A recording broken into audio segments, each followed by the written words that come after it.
Wow, kakšno presenečenje na srečanju, ki ga pravzaprav nihče ni jemal povsem resno.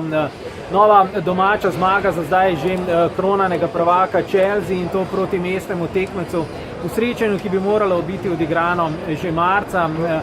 Videli smo izjemno zanimivo, prej bi rekel celo zabavno, ne pa ravno super kakovostno tekmo, kajti veliko golov in tudi veliko napak.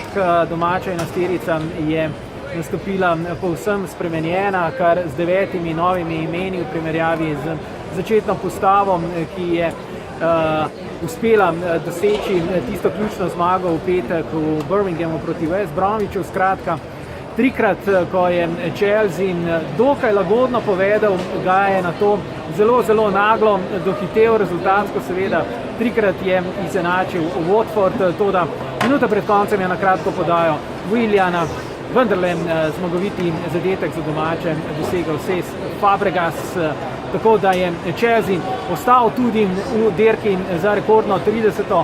ligaško zmago v tej sezoni, kar bo nov velik dosežek, seveda v primeru, če Chelsea dobi tudi zadnji obračun v nedeljo tu proti Sunderlandu. Končna danes na Stamford Bridgeu, vsi nasmejani, vsi srečni.